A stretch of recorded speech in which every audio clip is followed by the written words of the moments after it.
Hello, wrestling fans. Welcome to SICW All-Star Wrestling. I'm Drew Ebenhouse here with Lucky P. Larson, Esquire. Who still manages the SICW Tag Team Champions. True story. We'll talk about that a little later. We've got your main event today is Peyton Ayers of Devastation Incorporated going one-on-one with Jason Breed. We also have the Top Guns in action. Brandon Beretta and Joe Vanetti are here. The Cap Guns? Sean Vincent, your Canadian hero, is here in action. Gil Yours Rogers will be here and much more. But now, let's head right up to the ring for your first match. Is Gil Rogers going to beg me to manage him again? Probably not. Ladies and gentlemen, your opening contest set for one fall with a 10-minute time limit. Introducing first from Australia, weighing 200 pounds, Boomerang. His opponent from Winnipeg, Manitoba, Canada, 209 pounds, your Canadian hero, Sean Vincent.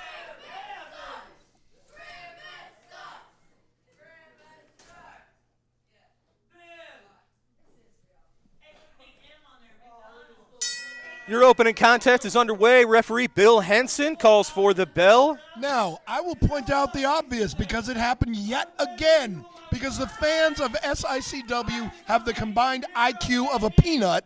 You've got someone from Australia and someone from Canada, and they chanted USA. I think it's more of an anti-Sean Vincent chant. I don't know that we're putting too much thought into it. Then why would they not chant something anti-Canada? I think they're chanting for the referee. He's the only one in that ring who supposedly is American. For all we know, whoa, he could be look from at this. Canada. Boomerang heading up to the top, doing a little bit of rope walk, a nice arm drag on the Canadian hero. Did you say he was moonwalking? Not quite. Oh, Hurricane Rana got most of it. Boomerang, look at that. Too quick for Sean Vincent. Ducked the clothesline. Nice pinfall attempt. Vincent's out of there. Ooh, he almost had him. Oh, well, that might be the end of that. Yeah, I was going to say, almost only counts in horseshoes and hand That grenades. boot to the face put a halt to the momentum of Boomerang. Have you figured out yet who Boomerang is under that mask? Whether it's Dory Funk or Hulk Hogan or any of them? I'm not sure. Yeah, I know who it is. I'm just not going to tell you. That's fair. Look at that. Nice. Little bit of face wash in there. Look at that. Boomerang is just a heap in the corner. One, two, Oh, look at three, this. 4. My goodness, how slow was that count? Boomerang got out of there at 2, but you could see Sean Vincent thought he had it done, and look Well, at the he frustration on his face. He did have it Instead done. of going for another move, he's just choking the life out of the Boomerang. Well, he had at least him down for a 10-second, and supposedly the only one these fans are cheering for. I guess he's not from Canada. Up and down. And side to side. Look at this. Nice pinfall, but, yeah, you got to hook the leg. Even with the Sean Vincent, obviously more experienced than the Boomerang, but you got to hook the leg. You got to cover the shoulders. How do you know he's more experienced than Boomerang? You have no idea who Boomerang is. We've already established that. Well, fair enough. If it is, in fact, Dory Funk Jr. under there, then maybe he's more experienced. Maybe? Maybe. Yeah, I'm pretty confident Dory Funk Jr. is more experienced. Look at this. Oh, man, just insult to injury. Well, He's enjoying this one. Maybe that's Bobby D under the mask, and Sean knows it, so he's just beating the snot out of him. You think? You think he knows that's Bobby D, I don't think so. and that's why he's just beating him senseless? Bobby D's got a little bit of a different physique than Boomerang. Hey, the crowd getting behind Boomerang. He's yet to win his first match here in SICW, but Oh, really? Really? Once again, you're wrong. yeah, you're right. Of course I'm right. Forgot Boomerang did, I'm of course. always right. Well, that's not right. But the crowd really getting behind who is usually the underdog.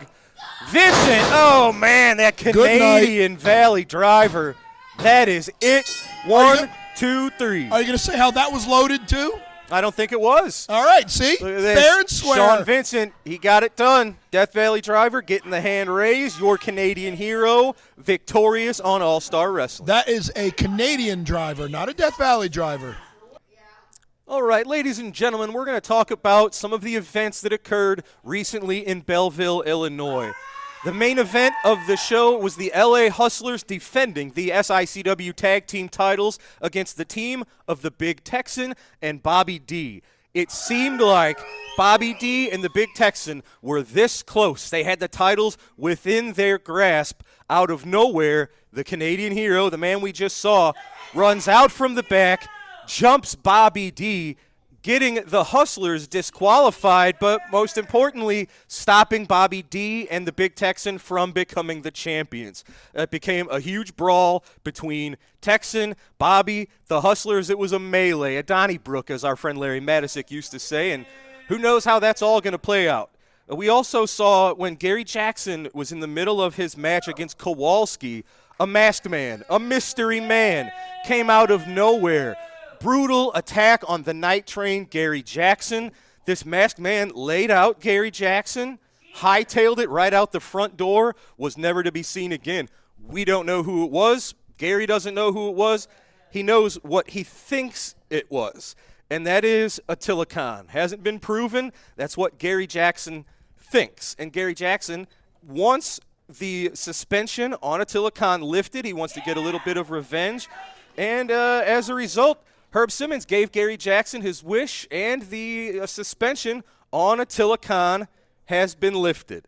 So, setting the table for moving forward, the Night Train may be looking for a little bit of revenge over who we believe was Attila Khan, remains to be seen. And the issues between Bobby D and the Big Texan and the LA Hustlers are sure not finished either. So, that was a crazy night in Belleville, Illinois, and you make sure to catch us every time we're in Belleville. We're back on September the 9th. It's going to be a great show. We hope to see you all there. Now, we are going to go to some words from Big Nasty Glenn Williams, who has sent us in a special message. Let's go to that now.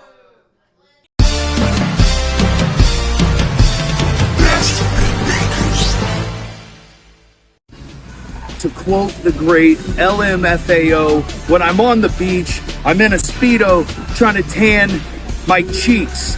Ever since I've won my first match against the astonishing Austin Mulatalo, my phone has been ringing off the hook. As a matter of fact, as you can see right here, I'm celebrating. I just did a run in the Carolinas. I actually called out the Big Show, who's from Carolina, and he was a big no-show. So I guess I'm better than him too. And after this, I'm supposed to go to the Tokyo Dome over in Japan to face some member from Al-Qaeda. What? Okada? Okada. I'm facing Okada. I don't know who that is. I've never heard of him. No need to fear. I will see you soon, Belleville. Your winner in Rookie of the Year is coming home. What's that? Yeah, let me see that. Oh, I gotta take this. Hello? Oh, hey, Vince. Yeah, I can talk. Yeah.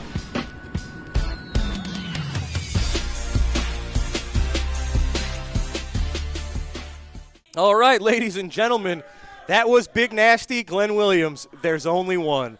We're going to go to a quick commercial break. Don't go anywhere. We'll be right back. Wrestling fans, you looking for the best in daily lunch specials and great menu food items? Look no further than Layla's Roadhouse, 440 Falling Springs Road in Cahokia Heights, Illinois. That's right, a family sit-down dining and always great specials. Also has the best pizza in the area. Ladies and gentlemen, I am here with Lucky P. Larson and his guys, Kowalski, and your tag team champions, the LA Hustlers. Lucky. Say that last part again. They are the reigning SICW two-time tag team champions. Two-time SICW tag team champions of the whole wide world. The greatest tag team on God's green earth. Bradley Lamont, Lamont Potts, the LA Hustlers, the best. And they can say all they like that they're losers. These belts say otherwise. Now, Bobby D, the big goof. Oh, you didn't win. You didn't get your belt. Oh, isn't that a shame? These guys toyed with you. They beat you from pillar to post. And you're lucky that you're still walking. Any tag team that wants a shot at the greatest tag team, come on, get your face smacked and go home. Losers. Now, the big man. We got Little Joe Helms and we got Big Kowalski. Even if he wants to I can talk louder than you can yell.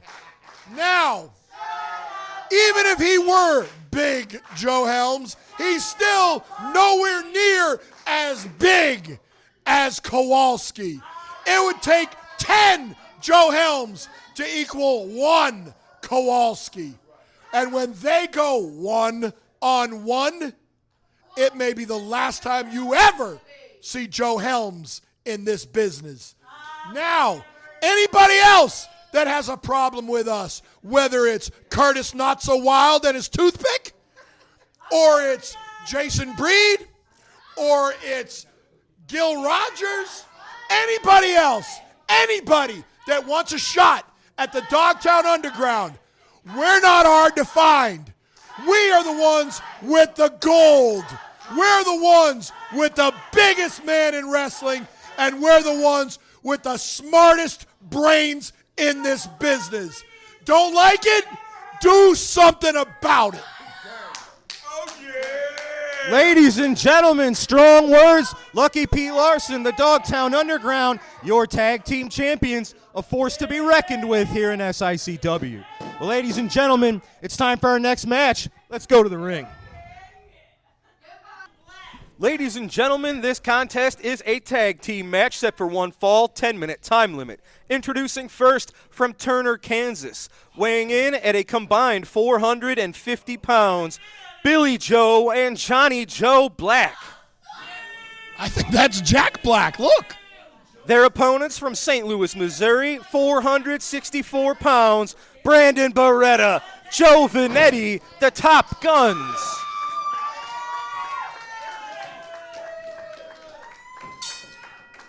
The bell has rung. This match is underway. Referee Nick Ridenauer. This is going to be Johnny Joe Black mixing it up with Brandon Beretta. I think that's Nacho Libre. I mean, look, tell me that is not Jack Black. They might be related. Well, they got the same last name, the same mustache, same That's it. look. I'm telling you. Yeah. Now the Top Guns, they recently, at our recent show in How'd Belleville, How'd they do? They went against Toxic Masculinity, How'd they the do, team Drew? of Axe Allwart and Mike Masters. Yeah, and how'd they do, Drew? They lost, Oh! but it was indeed a dirty loss. You probably would have liked it. There was a foot on the ropes and a little bit of illegal advantage that Hey, led if the ref to. didn't see it, it didn't happen. Well, it happened. I didn't see it. You weren't there. How do you know? I was there. Maybe I was in the back. I was there too. You were in the back and the front at the same time. Not at the same time. Uh-huh. Nice side headlock from Brandon Beretta. Yeah, Nicely he was done. just pulling his hair, too. Switched it up to an arm wringer. Did you see him pull his hair? Nope. You And I don't never see that. think you did either. Of course I did. Oh. What Nicely do you think? done. I'm just making things up as I go? That's exactly what I think is happening. Oh, please. Great tag team work here from the Top Guns. Here's what's interesting about these guys. Even though they have graduated from the Ace Wrestling Academy under the tutelage of Cowboy Bob Orton, they continue to train and they continue to improve. They didn't just graduate and think they knew everything and then that was it. Well, did they learn how to turn on the greatest wrestler of all time? Because Bob Orton did that. That may be coming. You got to build up to that kind of stuff. By the way, isn't Bob Orton the guy that the LA Hustlers beat for the tag team titles? Indeed. Yep, that's what I thought. Nicely done. Oh, look at that. And you notice the ref is not counting Step at all. up leaping assist on that elbow drop for Vanetti onto Johnny Joe. And as is usually the case with the Cap Guns, the ref does not even bother to count one when they're standing in the ring for 10 minutes together at a time. He might be counting in his head. He might just not need to do it out loud. Which is acknowledging that I'm right yet again that he's not counting. I will never do Oh, such but look a at thing. this. Look, see, he's already counting for this team. Look at He's this. got something against the Blacks. Nice double suplex from the Blacks. Yeah, he's got something against them. There you go. Oh, hook the leg. Vanetti, I think, kicked out at the 1 count there. He Look at let that. him go. That's Billy Joe just stared right at Brandon Beretta, almost daring him to do something. You know how you can tell the difference between these two brothers? I can't. I said, do you know how you can tell the difference? Oh, how? One's got blonde hair. Yes, good call. Of course. All right. Oh, look at that. Nice reversal. Joe Vanetti had the side headlock, and Billy Joe There turned you it into go. his own. Yeah. Nice European uppercut. Absolutely. We were talking about Dory Funk Jr. earlier. So you're saying that's Dory Funk Jr.? Well, he might have learned that uppercut, the European-style uppercut from Dory. Oh, maybe he learned it from William Regal or Cesaro. Nicely done. You could hear the aggression. I think I just heard Joe quit. No, you didn't. He said, I give up. No, Joe Vanetti would not give up. He quit. He just gave up. He didn't. Are you calling me a liar? Nicely done. Nick Ridenour should be checking that, make sure it's not a chokehold. Yes, he should. But again, he stood there. Oh, nicely done. That was a stunner followed up by a seated dropkick. Joe Vanetti going for the pin. His shoulders off the mat. Wow. Nicely done. Stay right on. I'm not giving Billy Joe one chance. What are you, his coach? Oh, look at that. Nicely done. Nice reversal. So he should break it off and beat him with it. These are relative newcomers here to SICW, the Blacks, but they've been pretty impressive in their showings. I'd like to see more of these gentlemen. Well, yeah, you don't know where they've been before this, do you? I don't. They could be 17-time tag team champions in their prior promotion, couldn't they? Absolutely. Yep. You know, I got 36 championships now. Yeah.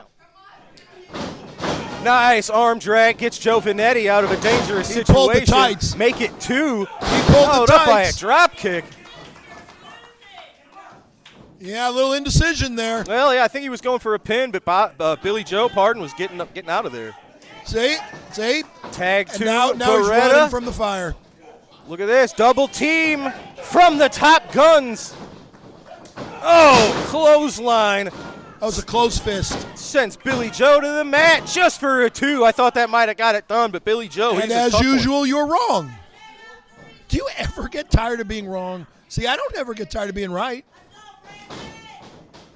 Beretta into the corner, got the boots up, kept off the coming in Billy Joe. Oh, man. Billy Joe to the mat.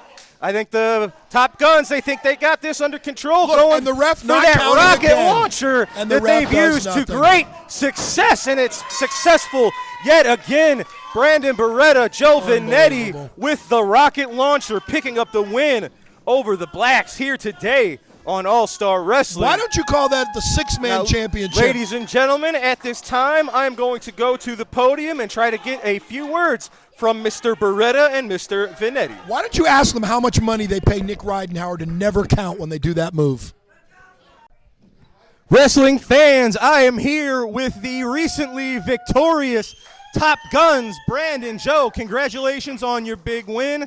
I know you're not too happy with what happened recently in Belleville, Illinois. It was a heck of a match between yourselves and Toxic Masculinity, the team of Axe Allwart and Mike Masters. Heck of a contest until the end. They got over on you. I think there was a foot on the ropes. Not quite fair, but heck of a contest against two men who are pretty exponentially more experienced than yourselves. Yeah, you know, last time we were in Belleville, Illinois at the Belle Claire Fairgrounds, we went up against a very experienced tag team, and I thank you for that, Drew. That I do feel that we put up a really good fight against them, and unfortunately, in the end, it seems like no matter who we go against, we get cheated over somehow, some way, whether that's experience or whether that's just them outwitting us, whatever it is. But Toxic Masculinity, I promise you one thing. Next time the Top Guns run across you too, there is only one thing that's going to happen, and that is a rocket launcher. With a 1, 2, 3, your winners, the Top Guns. Joe. Oh, man. Like Brandon said, this time we're going to make sure to keep you guys in that ring because you want to keep on going out and buying your time. Oh, no. It's going to be our time to keep you in that ring. We'll see you in Belleville next time, Drew. Ladies and gentlemen, the very popular Top Guns, Brandon Beretta, Joe Vanetti. Congrats on the win, fellas. Ladies and gentlemen, time for the next match. Let's go right back up to the ring.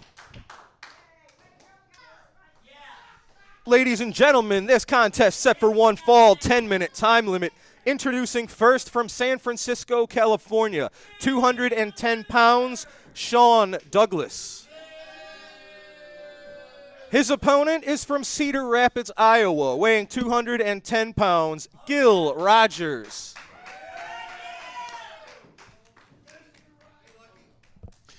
See? Again, Gil is begging me to manage him. Ladies and gentlemen, this is the TV debut of a new referee, Andy Anderson. We'll see how he does.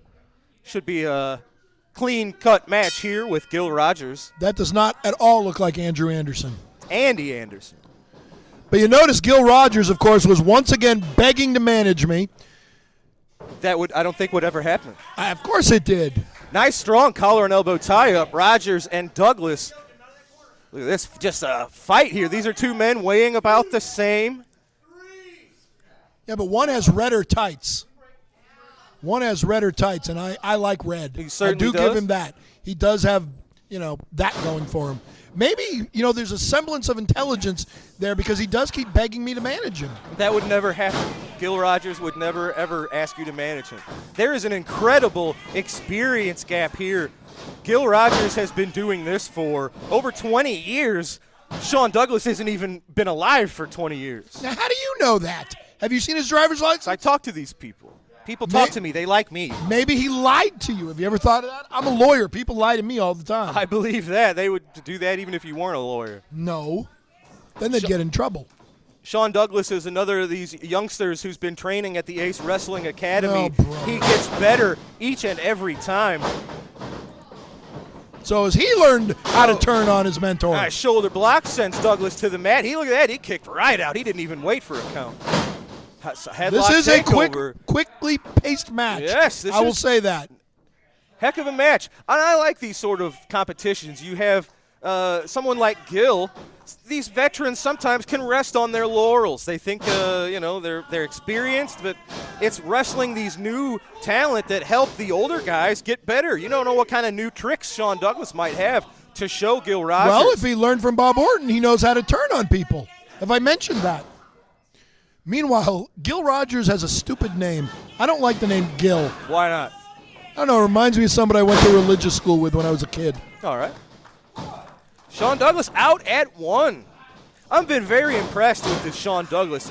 And I know this because he celebrated his 18th birthday at a recent SICW show. So this is a young man really just getting his boots wet in the business. And to be honest, I think he's better than he probably should be at his experience level. So as long as he keeps his head on his shoulders. Oh! Well, his head almost got knocked off his shoulders. Oh, look at that. A chop followed up by a nice small package from Gil Rogers. You don't see that too often, people using the small package as an offensive maneuver. No, they use it as a defensive maneuver? Well, it's more of course it's an offensive maneuver. It's more of a reflex. Settle down. Meanwhile, I want to know why, if this man celebrated his 18th birthday at a recent show, that was not your response when I said, how do you know he's not 20? Oh, you're right again, Lucky. I should have thought of that. Yep. I'm glad you're here, Lucky. No problem, Drew. I feel bad correcting you all of the time. Yeah, because that happened. Nicely done. Sean Douglas has Gil Rogers on the mat, reeling. Douglas out at 2. Rogers out at 2. See, you didn't even give me a chance to correct you that time. Douglas going for a vertical suplex. How'd that work out? It's short ceilings here. Oh, nicely done, Gil Rogers. That's what you call muscling him up. Absolutely. He's loading his boot. You see that? He's loading his boot. He's not. He's going for probably calling for that knee lift. No, it looked like a double underhook suplex. Why on earth would he load a boot to do that? Nicely done, and boom, there it is, the Mr. Wrestling 2 knee lift. He's used that to great success in the past. Roddy Piper's was better. Sean Douglas. And he kicked out. Kicked out at 2, my goodness. He kicked out of the knee lift. Oh, I think Gil Rogers is done. He doesn't know what to do. He should go home. I don't know what to do. I didn't expect that, to be honest with you. See, that's why he needs me to manage him. Boom, make it 2 if one didn't get it done. Hey, if it ain't broke, don't fix it. And that is the 3. Ladies and gentlemen, Gil Rogers putting the exclamation point on this matchup with not 1 but 2 nicely placed knee lifts on Sean Douglas. Yeah, there you go. See, he's trying to impress me. That's not at all. I'm telling you. He's talking some smack, which he rightly should. As the winner of this match, nicely done, Gil Rogers with the win. Just barely. All right, ladies and gentlemen, we've got to take a commercial break. When we return, it is time for this week's Promoter's Corner. Don't go away. Wrestling fans, for all your massage needs, visit the Restorative Massage Center located inside the Sheer Technique Salon in Troy, Illinois. Masseuse Shauna has been a licensed massage therapist for over 10 years, and she customizes each massage to meet the needs of her clients, performing Swedish deep tissue and trigger point therapy. For all your massage needs, contact Shauna with the Restorative Massage Center. All right, ladies and gentlemen, we are back, and now it is time for this week's Promoter's Corner. Let's go to that now. The first main event, a one fall with a 20-minute time limit. Introducing from Santa Fe, New Mexico, weighing 304 pounds, King Kong Brody. And from Chicago, Illinois, weighing 252 pounds, Bill Nixon. Referee Chuck Riley. King Kong Brody was bellowing as he came down the steps from the dressing room for his match with Bill Nixon. And what a tough way to make a St. Louis debut for Bill Nixon against King Kong Brody. Nixon comes in around 250 pounds, and he's giving away some 50 pounds to Brody. Got Mickey Garagiola yelling in fear, I think. Boy, that's an awesome sight when King Kong Brody comes at you. Good, quick move, dropping the leg and putting Nixon on the mat.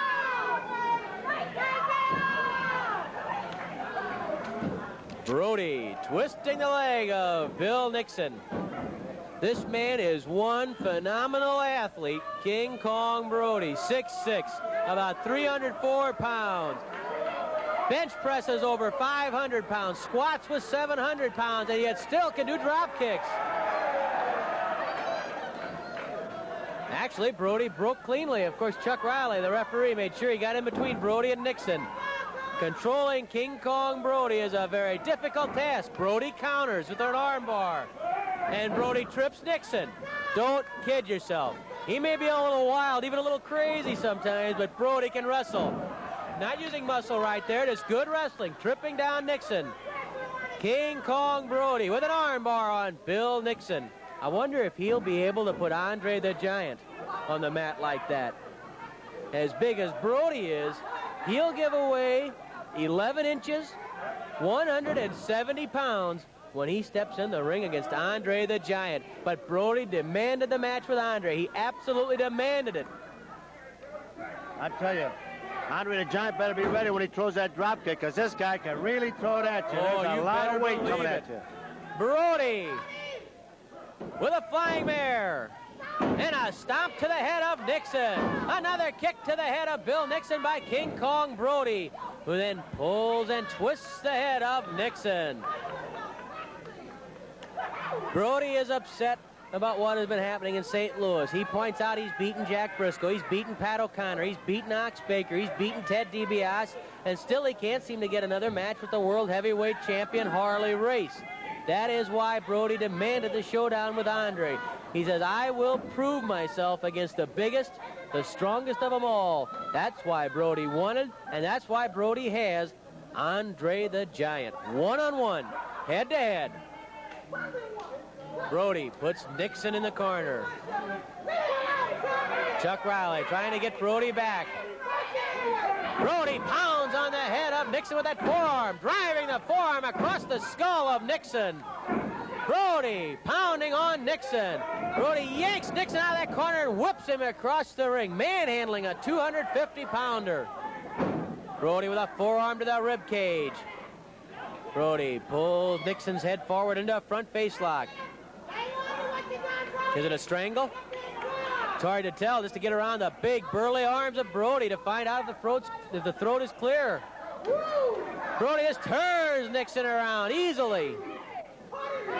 And then Brody clubs Nixon again. What an awesome, frightening sight is King Kong Brody when he's on the rampage.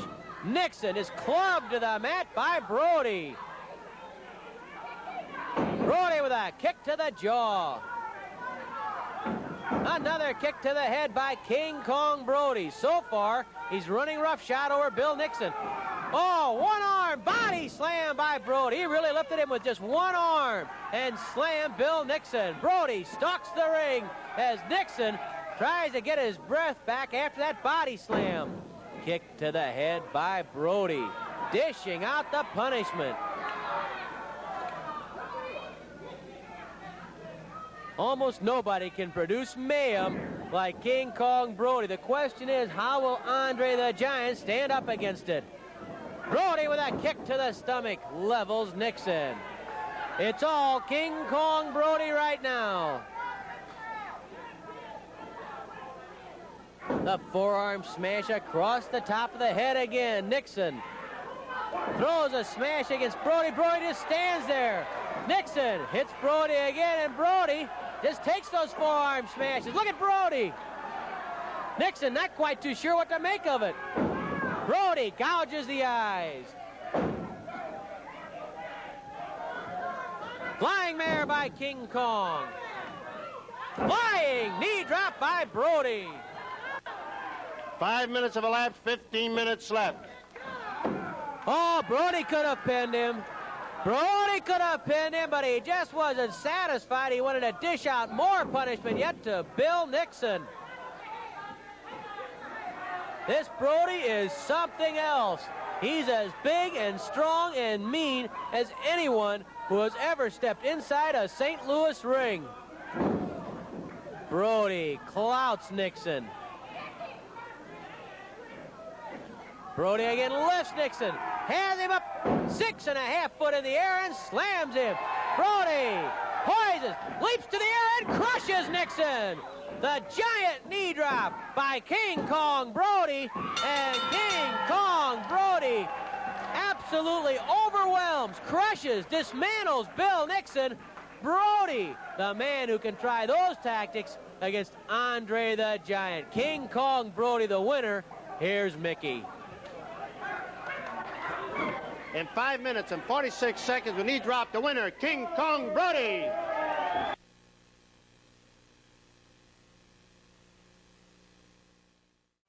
The second main event, a one fall with a 15-minute time limit.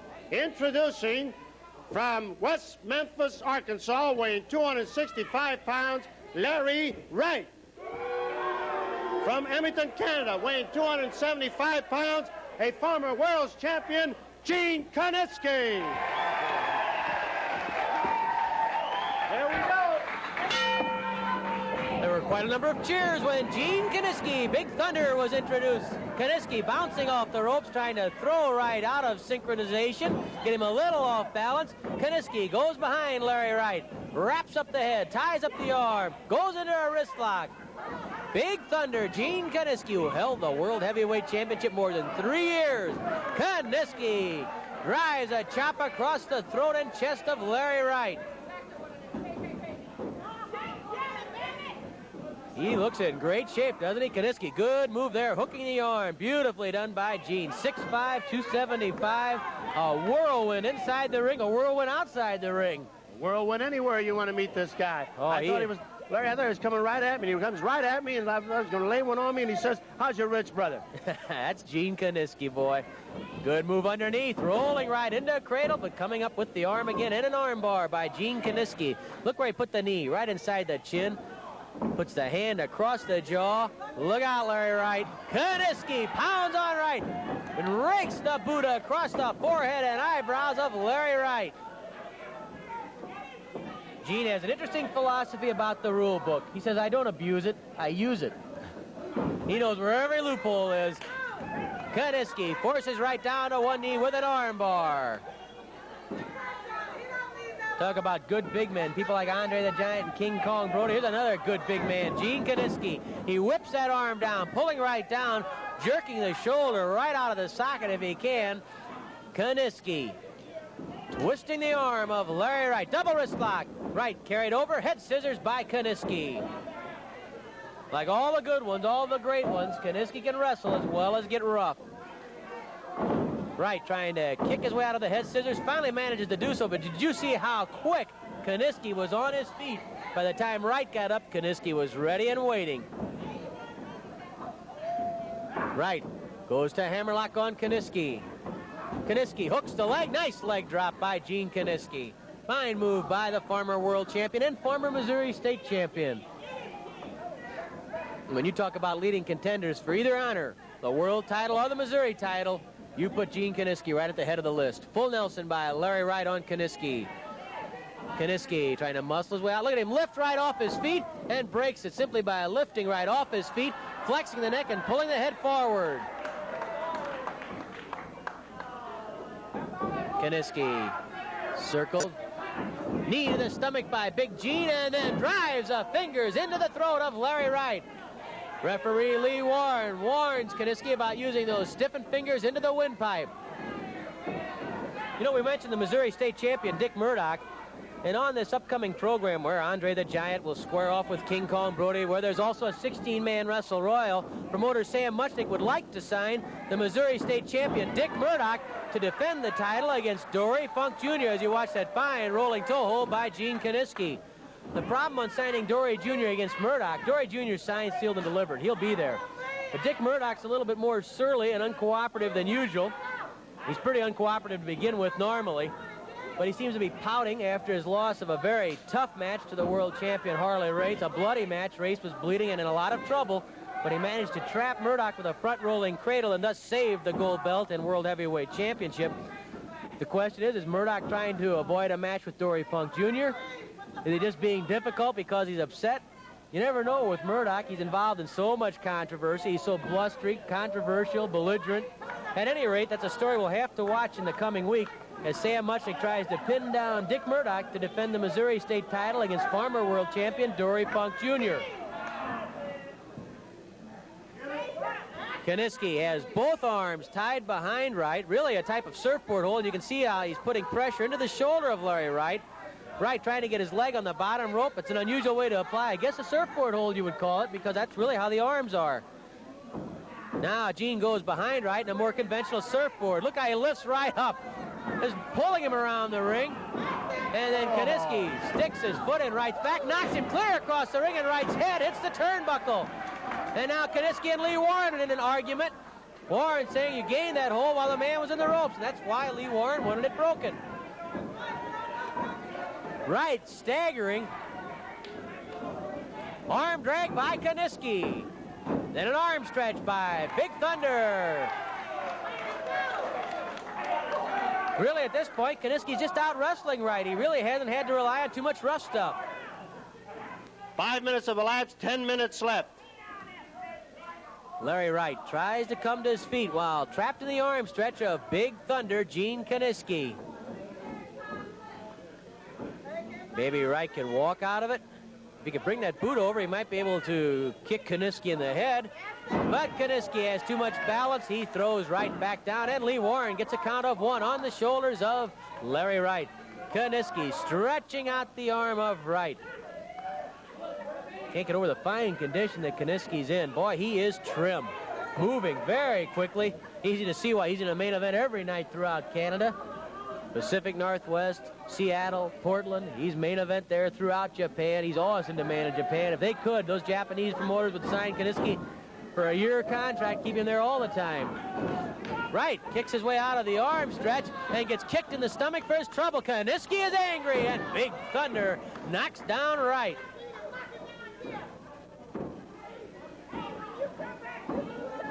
Kiniski goes to the leg and then drives his knee into the thigh of Larry Wright. Kiniski dragging Wright across that ring. Puts the leg of Wright across the bottom rope, and then the knee drop to Wright's knee by Gene Kiniski. Kiniski knows how to hurt a man. Wright staggers to his feet. Kiniski stalks him, and Wright tries to get a little extra time to get that leg loose. Kiniski goes behind Wright. Grapevines both legs, rolls him into a pin position, and Wright has to grab the ropes. I'll tell you, that Kiniski never sits still. You know that? He's always moving in that ring. Constantly. He sets a furious pace, and now Kiniski stomps on Larry Wright. Much like King Kong Brody, Kiniski sets the pace of a match, and with Kiniski, it's such a fast, quick-moving pace that his opponent has to be in excellent, perfect condition to stay with him. He just wears a man down. Kiniski traps the head and arm and pulls right down over his own knee. Now ties up the arm inside with that. Well, let's see, what's he have there? He has a wrist lock, really, across the head, headlock and wrist lock combination, if you will. It's not a strangle. Windpipe's clear, but Larry Wright's going to have a lot of trouble getting out of this one. Kaniski solves a problem with a body drop across the neck. No chiropractor ever used that one. Count of one. Wright manages to get free. Kaniski, knowing how to use his weight, bounces right off the ropes. Judo chop to the throat. Right to the throat by Kaniski. Kaniski says, get up, and then he kicks right in the stomach. Oh, and Kaniski nail right. Hard slash again, and down goes Larry Wright. Wright must feel like he's on an elevator. Every time he gets up, Kaniski knocks him down. Look at Kaniski all over that ring. Wright spots him out of the right eye, then he looks here, he's out of the left eye. Suddenly he's nowhere. That's because Kaniski's behind him. Wright doesn't know which way to turn. Hey, that Kaniski gets on that bicycle, and he really gets around her. Oh, he's all over the ring. Wright pounds on Kaniski's head.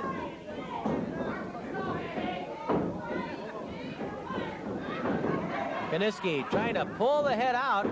Tighten up the neck muscles, get loose. Almost did it there. He just throws right off with the strength in his neck. Talk about a powerful man. See the power of Brody? Well, look at the power of Kaniski, who just in that neck. He broke the full Nelson, strictly with the muscles in his neck. And that's how he got out of the side headlock. Body scissors by Gene Kaniski. Right shoulders are up. Lee Warren checks it. Kaniski squeezes the stomach of Larry Wright. Now Kaniski pulls back on the arm. Never content just to sit with a hold. You know Kaniski. Now he forces the head of Wright down against the canvas and roughs the face of Wright right against the canvas, pushing Wright's nose into the mat. And Kaniski tries to break that nose by bouncing his leg against the head. The crowd says, do it again. And Kaniski roughs up Wright some more. What a humiliating position that must be for Larry Wright, as Kaniski has Wright's arms tied up with his leg. Meanwhile, now scraping the cheek and face of Wright against that mat. Big Gene Kaniski once more bounces the face of Wright against the mat. Beautiful shot of Kaniski's face. He's been through a few wars, and that's why he knows how to conduct himself in a war. And Larry Wright's going to feel like he has been in World War III if he doesn't get going soon. 10 minutes have passed, 5 minutes left. Larry Wright slowly comes to his feet, and there's Kaniski with a knee to the jaw. Kaniski with another knee lift. Larry Wright trying to get an offense generated against Gene Kaniski with no luck at all. Side headlock again by Wright. Bounces a fist off Kaniski's head. Another punch to the head by Larry Wright. Knocks Kaniski to the corner. Wright desperately flailing away at Big Thunder. Flying Beal. Kaniski comes off the ropes with a knee lift to the stomach. Hard kick to the chest by Kaniski. Wright bounce to the ropes. Another chop. Oh, that one nearly knocked out the soundboard. Knee drop to the stomach by Kaniski. Big Thunder is booming today. Kaniski lifts Wright. Backbreaker. The backbreaker by Big Gene Kaniski. The leg and arms both cradled. And Gene Kaniski has a very impressive victory on Wrestling at the Chase. Kaniski out-wrestled and out-roughed Larry Wright. It was Kaniski all the way. Here's ring announcer Mickey Garagiola. 11 minutes and 8 seconds, the backbreaker. The winner, Gene Kaniski. All right, ladies and gentlemen, that was this week's Promoter's Corner. And now I am here with your Canadian hero, Sean Vincent, who we saw earlier in this very episode, victorious over the Boomerang. Mr. Vincent, congratulations on the win. But I guess my question is, you've recently been carrying around what is rightfully Bobby D's Bruiser Brody Memorial Battle Royal Trophy. However, as we saw earlier today and as we see now, the trophy is nowhere to be seen. Sir, what have you done with our Brody Cup? If you're going to be a proper journalist, at least get your facts straight. I am the rightful owner of that cup. I threw Bobby D over the top rope. I won the Bruiser Brody 2023 Battle Royal. I'm the rightful owner. And where's the cup, you may ask? Well, let's be real. Let's think about it. Where are we, Drew? What country is this? This is America. America. One of the closest to poverty type countries in the whole world. So why would I risk having the cup at ringside when all these grubby, sticky finger Americans could steal the cup and pawn it? Huh? Why? And why? Bobby D's no difference. He's been just hounding about it.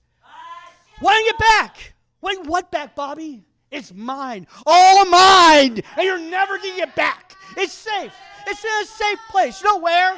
Can you take a guess? In the greatest country in the world. Canada, baby. Yeah. So make sure I understand. You're not bringing it out because you think these people would steal. You're the one that stole it in the first place. Rightfully took it back, Drew. Bobby, you will never, ever see that cup again. Not until the 2024 Bruiser Brody Battle Royal, where I will rightfully defend it again, making me the 3-time Bruiser Brody Battle Royal champion.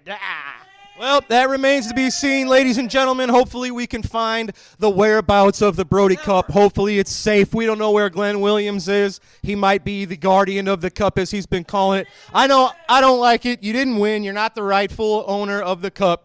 Fake news. Fake news. Well, ladies and gentlemen, that's all the time we have for Mr. Vincent today. We've got to take our final commercial break. When we come back,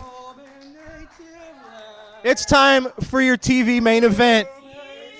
Right after this.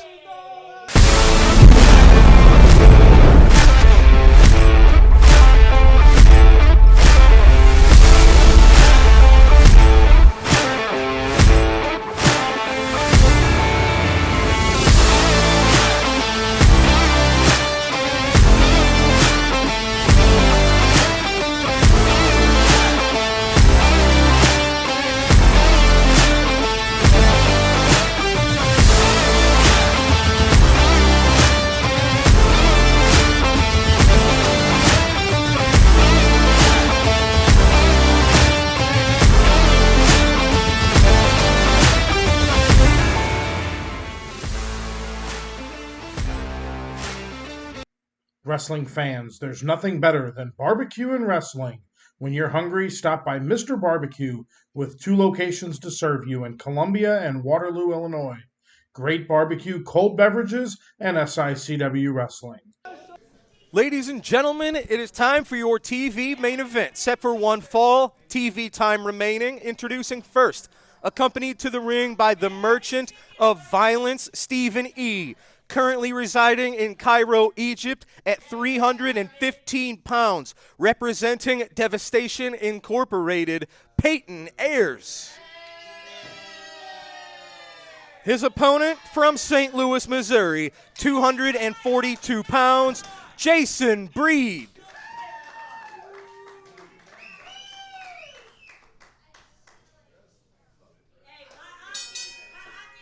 Referee Bill Henson calls for the bell. Your main event is underway. Look at these two men just sizing each other up. I think both of them know what they're in store for here. Heck of a challenge for both of these competitors. Well, yeah, but Jason Breed has got the disadvantage. He's got a size disadvantage. He's got a numbers disadvantage with the manager outside of the ring. He also is like Samson. You know, you shave your hair, you lose all power. Well, he won last time we were in Belleville, Illinois. He was very successful. So far, the new hairdo's worked out for him. Yeah, well, that didn't count. Why not? Because I wasn't at ringside for that match. Nice hip toss from Peyton Ayers. Peyton has continually improved under the tutelage of Stephen E. and pairing up with Devastation Incorporated. I think sitting under the learning tree of people like Attila Khan has really paid dividends for Peyton Ayers. Well, how could it not? I mean, you're surrounded by some of the greatest minds in the business. The experience of someone like Attila Khan. Oh, man, that back elbow almost decapitated Jason Breed. It knocked all the hair out of his head. Look, he's bald now. That was a close one. Jason Breed did get out of there. Peyton Ayers staying right on top of him, clubbing forearms to the upper back. But not club a ring. No. No. Look at this. Close fist. Close fist. No, those are elbows and those are open hands. Close fist. Not a closed fist. Illegal. I tell you what, if he did use a closed fist, Peyton Ayers would be in big trouble. Jason Breed, of course, once upon a time stepped away from pro wrestling for a few years to get boxing training, was a mixed martial artist. So Jason Breed, not just a professional wrestler, he is a fighter. Yeah, well, he doesn't look like he's fighting too well right now, does he? Well, part of fighting is coming back from behind. Nicely done, up and over, Jason Breed. Oh, with a spear. That's illegal in boxing. That took Peyton Ayers right See, off Stephen of E's his now trying feet. to point out how that's illegal. It's not illegal at all. He said he pulled his hair. See, it said he Look at pulled this. his hair. Peyton Ayers, he is down, clutching the midsection. I feel like if Jason could have Well, gone Jason's making a for mistake. 3 count, that might have See? been the end right there. Jason ladies is and gentlemen. stupid. He turned his back on his opponent. He turned his back on his opponent. Oh, nice front slam from Peyton Ayers on Jason Breed. The As I said. distraction worked. Stephen E., I guess that's the benefit of having somebody doing your dirty work. Peyton Ayers had a little bit of help with that one, but regardless, he got the job done. It was the 3 count. Peyton Ayers victorious over Jason Breed. And tell me we're not going to see what we're going to see.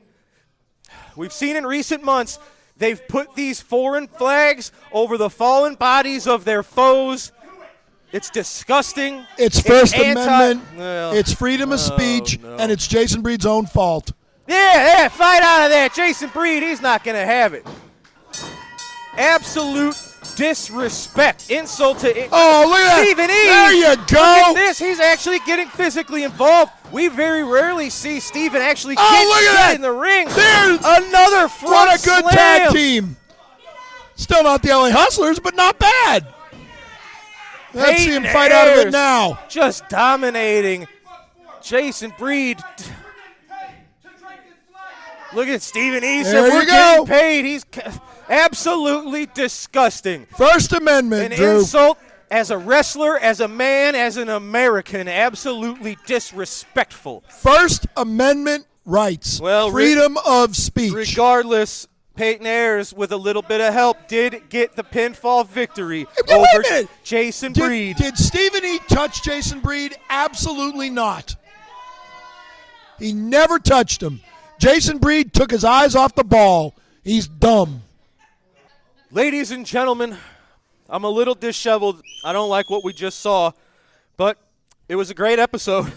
Sean Vincent picked up a win over the Boomerang. The Top Guns, very impressive over the Blacks today on All-Star Wrestling. Gil Rogers nailed that Mr. Wrestling 2 knee lift, not once but twice, picking up a win over a very game Sean Douglas. And we just saw it. It's kind of disgusting. It's disrespectful. First Amendment. But they were victorious, and that's what counts. It was Peyton Ayers with a little bit of help from Stephen E., Devastation Incorporated. Never touched him. Leaving it Devastation here in SICW, picking up a win over Jason Breed today on All-Star Wrestling. And the best part, you heard words of wisdom from the manager of the Tag Team Champions and the biggest man in wrestling, the Dogtown Underground, the boss, Lucky P. Larson, Esquire. That's a great way to go home, ladies and gentlemen, for Lucky P. I'm Drew Ebenhouse. Thank you so much for joining us today, and we'll see you right here next week on SICW All-Star Wrestling.